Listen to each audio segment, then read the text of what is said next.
I want to tell you something about the drugs. Afghanistan. Why are the Americans and the British in Afghanistan? And the French? And a couple of other units who are supporting. Ask yourself why they're there. Do you actually know why they're there? Because I do know why they're there.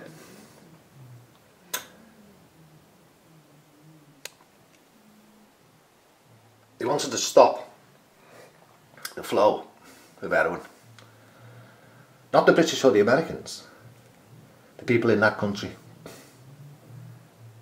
But of course the British weren't going to allow that to happen. Because those American politicians and the people in power, the old families in America, are in collusion with the British. And they all make their money and have built their empires on the trade of heroin since the 1600s.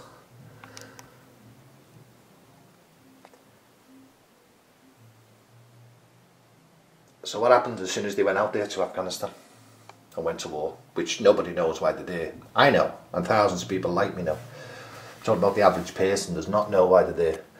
Why is sons and your daughters, husbands and wives, being murdered? They're being murdered to protect the crops. They're not there to get rid of the crops, they're there to protect them. As soon as the British and the Americans took over in Afghanistan, went there after the Russians, as soon as they did that, it tripled. The crops tripled in size. And they did that because we made sure they did. No, not me. These people made sure they did, and the money was made. That is what it's about. That's what you must understand. British were in Hong Kong for years and years. Years they've been there. Hong Kong is built for one reason. Banks. And all those banks wash that dirty money. That's what it's all about. If you buy drugs on the street, or any member of your family is unfortunate to be a drug addict, then look no further than your top politicians and the British government. Because through the British East India Trading Company that goes back to about the 15th century, that's who started it. That's who started the whole thing. And no matter where you buy your drugs from, it could be mafia controlled, it could be anywhere, wherever you bought them drugs from, they were put there by these ruling families who control everything that's going on. And when you know that and remember it, take a fresh look at your world. Take a fresh look and you'll see what is being done in the name of protecting these elite people. So that's all the armies do around the world. They go to war to protect. I would ask Americans one question. Why does America think it's the policeman of the world?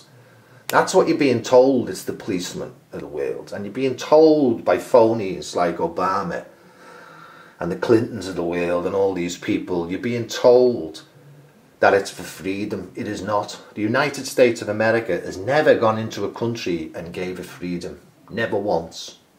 What they do is go in and bomb it from a long way away and crush it. And they crush it because of NATO. Because NATO is controlled by the same families. That is Agenda 21, NATO. And it's these ruling families that have got everyone out there fighting to protect their interests, their oil interests, drug interests. And you really must take a good look at your world, because it isn't real. Just like the British people, the American people have been conned. They're being conned all over the world. Why do you think in Spain at the moment, loads of people are coming out to work, Italy, all over Europe?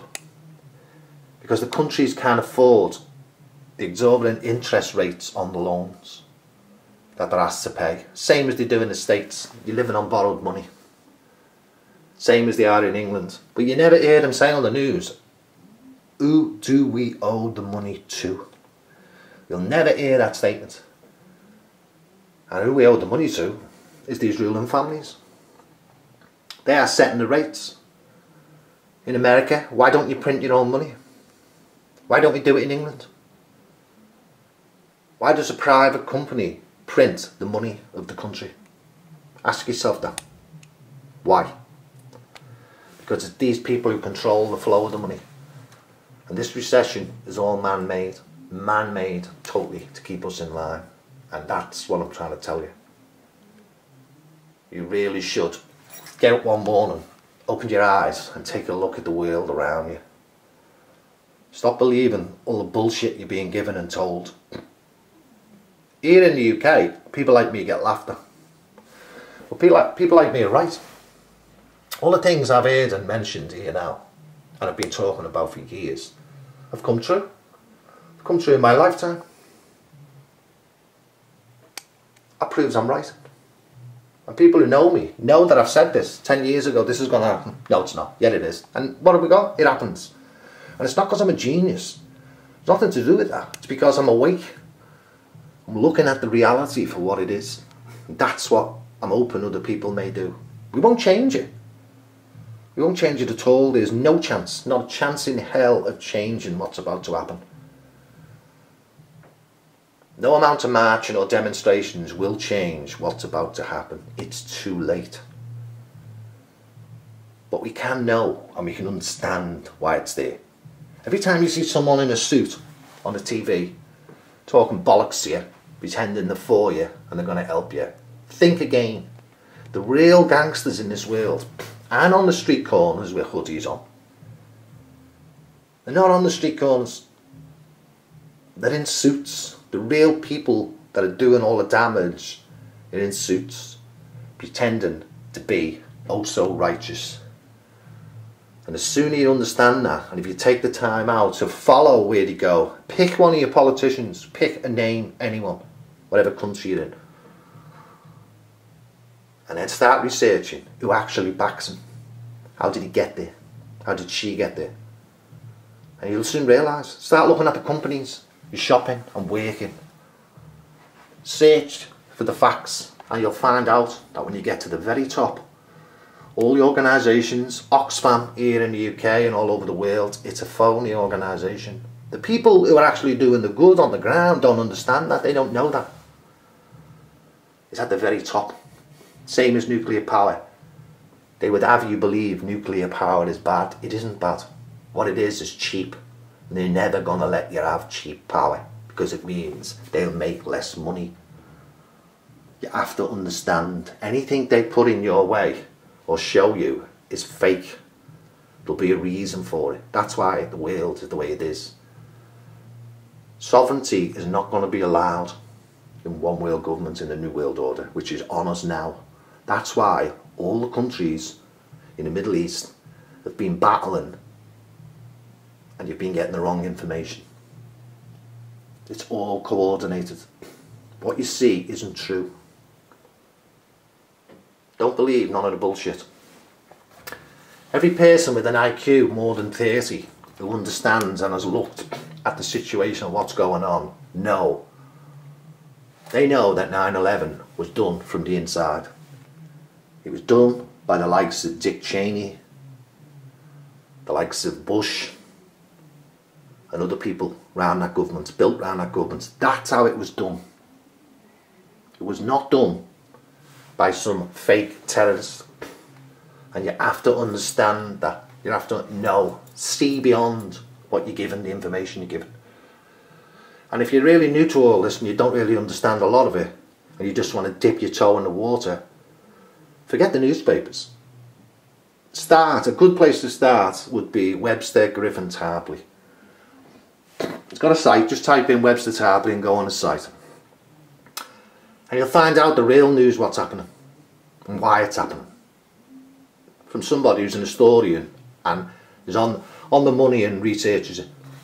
Go and look for someone like that to start off.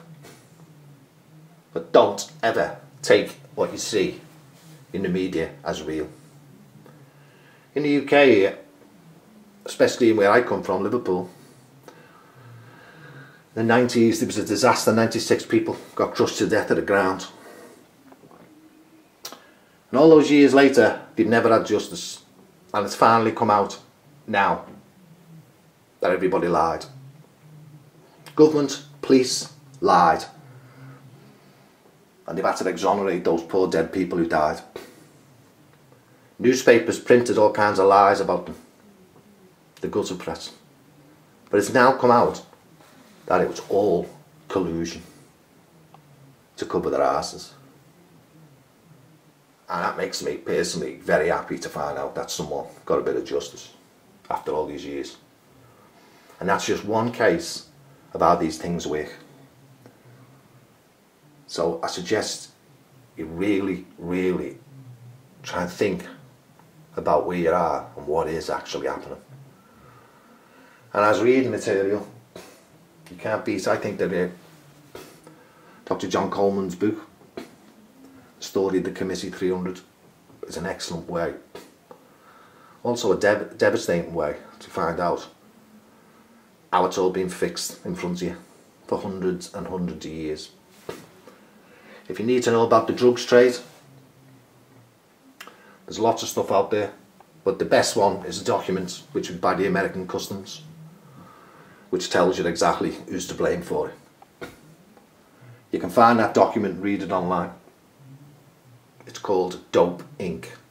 It's an official document. I've got it as a book, and you can find out these connections. So remember, the next time a politician sweet talks you on the TV or on the internet or somewhere, think twice. Think twice about it. Actually look around you and see for yourself. And that's a long statement, but I just needed to get it out there to people. If you've took the time and watched this, thanks.